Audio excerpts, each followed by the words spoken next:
எனக்கு இவன் வாங்கி கொடுத்த ட்ரெஸ்ல மொத்தமா 4 ட்ரெஸ் தான் இருக்கு. இதுல ஒண்ணு கூட சிகப்பு கிடையாதே. இதுல நான் எதை கட்டிக்கிறது? எது கட்டிக்கலாமா?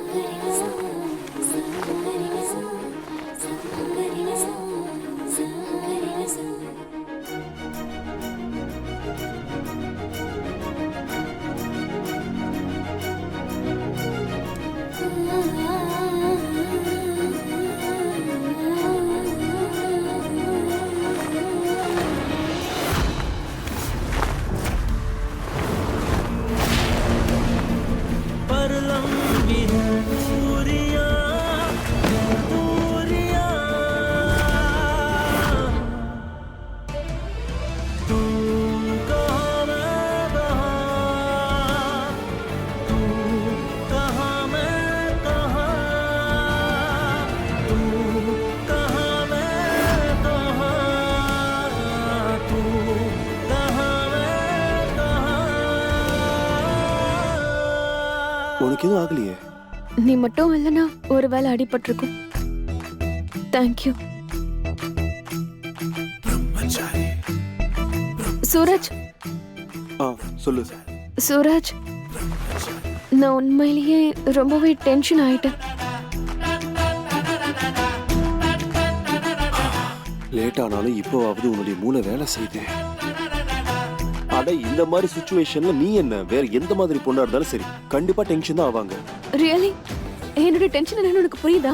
என்ன பேசுற நீ? நான் புரிஞ்சுக்காம வேற யாரால புரிஞ்சுக்க முடியும்? அதனால தான் சொல்றேன், நீ வந்து உன்னால எனக்கு நிஜமா ஹெல்ப் பண்ண முடியுமா? அதான் நான் முதல் நாள்ல சொல்லிட்டு இருக்கேன்ல, இதுக்கான சொல்யூஷன் என்கிட்ட இருக்கு. இப்பவே வா, உன்னுடைய அப்பா கிட்ட நான் கூட்டிட்டு போறேன். வா. அப்பாவா? இந்த விஷயத்துல அப்பாவால என்ன பண்ண முடியும்? உன் கூட நான் எந்த கலர் சாரி கட்டிட்டு வந்தா அவருக்கு என்ன பிரச்சனை ஆக போகுது? என்ன சாரியா? சாரி நடுவுல எங்க இருந்து வந்தது? சாரி நடுவுல எல்லாம் வரல, இதோ இங்கதான் இருக்கு. ஆனா எனக்கு பூஜைக்கு இதுல இருக்கிற எந்த சாரியுமே பிடிக்கல. சூரஜ், சொல்றேன்னு தப்பா நினைக்காத. உன்கிட்ட நிறைய பணம் இல்லைன்ற விஷயம் எனக்கு தெரியும். ஆனா நீ எப்படியாச்சும் மேனேஜ் பண்ணி எனக்காக ஒரு ரெட் கலர் சாரி வாங்கிட்டு வரியா? நாளைக்கு நம்ம குலதெய்வம் கோயிலுக்கு போறோம்ல, அதனால ரெட் கலர் சாரி கட்டிட்டு போனா நல்லா இருக்கும்னு தோணுது. நீ இவ்வளவு நேரம் இங்க வந்து சேலைய பத்தி தான் பேசிட்டு இருந்தியா? ஆமா, வேற என்ன இருக்க போகுது? அந்த ரெட் கலர் சாரிக்கு மேட்சிங்கா வளையல, பொட்டு, லிப்ஸ்டிக் அது எல்லாத்தையுமே சேர்த்து வாங்கிட்டு வந்துரு. முதல் தடவையா குலதெய்வம் கோவிலுக்கு போறோம்ல, அந்த கடவுளுக்கு நம்மள எக்ஸ்கியூஸ் மீ பிடிக்கணும். மேடம், நம்ம குலதெய்வம் கோவிலுக்கு போறோம். நம்ம குலதெய்வம் ஆத்தாளுக்கு அவ்வளோலாம் நேரம் இல்ல. நீங்க என்ன லிப்ஸ்டிக், என்ன பொட்டு, என்ன வளையல்லாம் போடுறீங்கன்னு பாக்குறதுக்கு. சாமி மனசை தான் பார்க்கும், துணியை பார்க்காது. புரிஞ்சுக்கிட்டீங்களா? சாக்கு போக்கு சொல்லாத. சாரி வாங்கி கொடுக்க முடியாதுன்னா முடியாதுன்னு சொல்லு. ஆனா குலதெய்வம் கோவிலுக்கு நான் ரெட் கலர் ட்ரெஸ்ல தான் வருவேன். நீ ரொம்ப வினோதமான ஆளு. சுகங்களையும் சந்தோஷங்களையும் கொடுக்கறது சிகப்பு கலர்னு கூட தெரியல.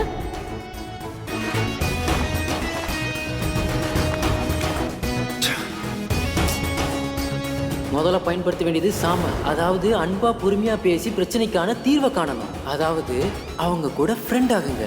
பொறுமையா அன்போட மெதுவா அன்னைக்கு எடுத்து புரிய வைங்க.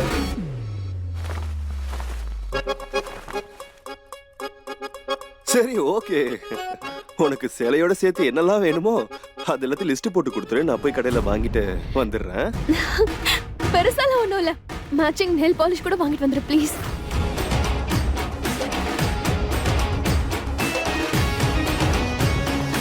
ஆச்சரியமா இருக்கு, இந்த வீட்டுல இவளுக்கு இவ்வளவு குடும்பம் நடந்திருக்கு. ஆனா இவ அதெல்லாம் பத்தி யோசிக்கிறத விட்டுட்டு மேடம் இப்ப சேலைக்கு மேட்சிங் தேட முழுகிட்டாங்க. போக போக இவன் நிலைமை என்ன ஆக போகுதோ தெரியல. ஆண்டவன் தான் காப்பாத்தணும். ஏதாவது சொன்னியா? நானா? நான் என்ன சொல்றது? ஒண்ணு இல்ல. அது லிஸ்ட் கொடுத்துருங்க என்கிட்ட ப்ளீஸ். நான் போய் மார்க்கெட்ல போய் வாங்கிட்டு வந்துடுறேன்.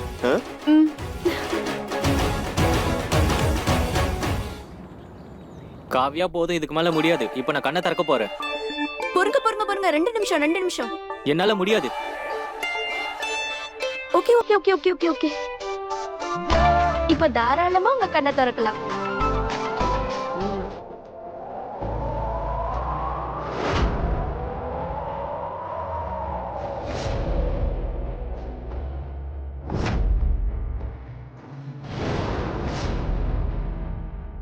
அட இந்த போட்டோகிராஃபிலாம் உனக்கு எங்கேருந்து கிடைச்சது? குஷ்பண்ணி தான் என்கிட்ட கொடுத்தாங்க. இப்போ உங்களோட போட்டோஸ் எல்லாம் பார்த்து நீங்க ஃபுல் மோட்டிவேட்டடா இருப்பீங்க. அப்புறம் சீக்கிரமா உங்க சொந்த கால்ல நீங்க நிப்பீங்க.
பூஜைக்கு தேவையான எல்லா சாமான்களையும் நான் வாங்கிட்டு வந்துட்டேன். ஆனா, இதையெல்லாம் வச்சுக்கிட்டு என்ன பண்றதுன்னு தான் எனக்கு தெரியல.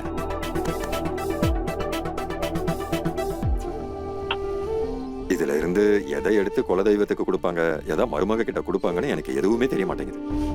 சரி, எனக்கு ஒண்ணு சொல்லுங்க. இந்த கூடை இருக்கு இல்லையா, இத மருமக கோவிலுக்கு கொண்டு போகணுமா இல்ல அவ வீட்டுக்கு வரும்போது அவ மடியில வைக்கணுமா?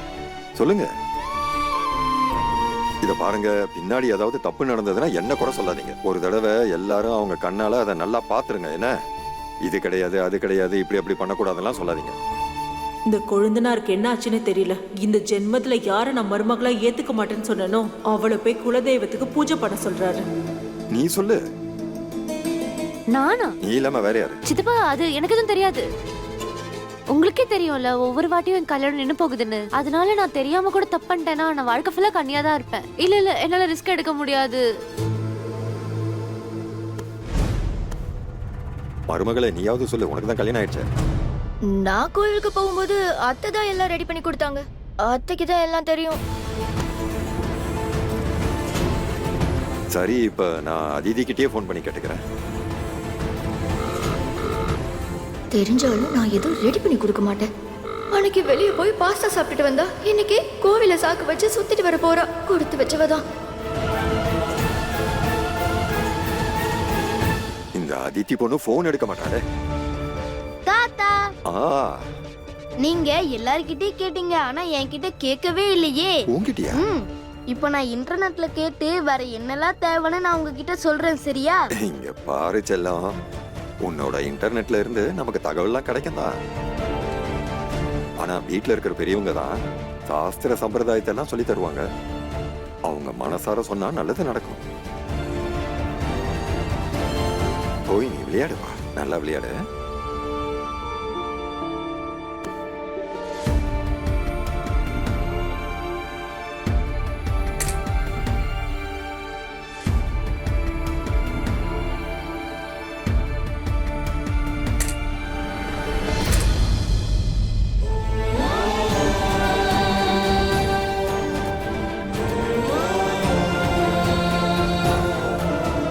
நான் இன்னும் அவளை மருமகளா ஏத்துக்கல.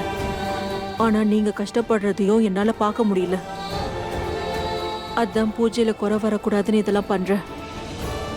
இங்க பாருங்க, பொதுவா பெரியவங்க எல்லாருக்கும் சாஸ்திர சம்பிரதாயம் தெரிஞ்சிருந்தாலும் அவங்க சுயமரியாதையை எதிர்பார்ப்பாங்க. அதனால திரும்பவும் ஒரு முறை சொல்றேன், அவ ரொம்ப திமிரு பிடிச்ச பொண்ணு. வேணா பாருங்க, ஒரு நாள் இல்ல ஒரு நாள் அவ அம்மா மாதிரி எல்லாரும் ஏமாத்தி நம்மள தவிக்க விட்டுட்டு ஓடி போக போறா.